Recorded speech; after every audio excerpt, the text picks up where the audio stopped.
I've had some people inquire and want to know about how to change sizes on some of my templates. Let's look at some ways to crop my vertical banner templates. So these vertical templates are typically used for individuals, and many people use them for banners, but they could certainly be used for volume photographers when you're printing for parents and things like that. And how these work is that most of these templates will have two teal guides that run up and down vertically on the template, showing you where it could crop on different proportions. So it'll crop pretty close to those lines in a 5x7 and a 3.5x5.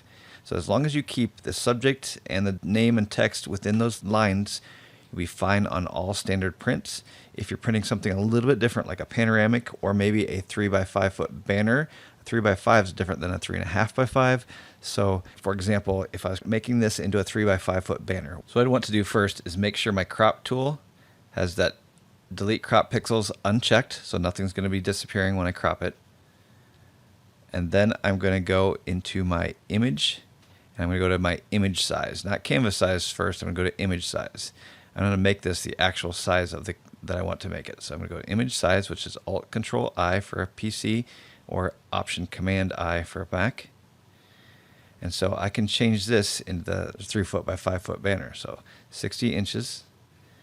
And I can change the resolution down to 150 dpi because that's what banners print at. And hit OK. Now I'm going to go to canvas size. So Alt Control C or Option Command C is your canvas size again. And now I can crop that in to that 36 inches or 3 foot there. So it's going to crop it in from left and right equally. Hit OK. And it crops to there. And now I can adjust elements, for example, the name, if you need to crop the name in a little bit more or anything like that. But as you can see, this works pretty well right away for that. If there was an element that was off to the side or partly missing, you could slide it in.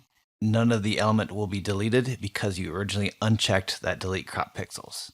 If, for example, the name is off the side or hidden, you could grab something. So say the name is off the side and you couldn't see it anymore. Just go and find the element that's missing. So it's the first name here is missing. I'm going to hit Control or Command at T, and I'll be able to see the transform tools if I'm zoomed out far enough. Like that, and I can slide it back in and position it where I want to. If a name's too big, for example, if her name was stretched off the side here like that, I could hit Control or Command at T, and again, just make it smaller so it fit in there perfectly.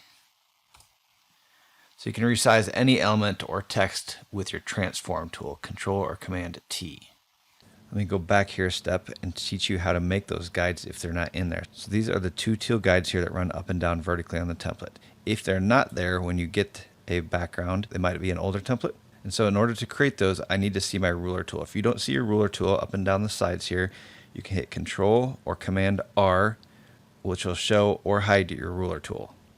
Once I see it, I'm going to go to my Move tool. I'm going to click on the ruler and drag off to the side. I'm going to go out to like 2 inches here.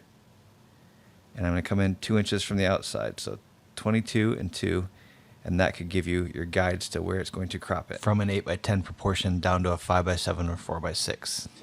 If you don't want to see them, but don't want to take the time to remove them, you can hit Control or Command H will hide them.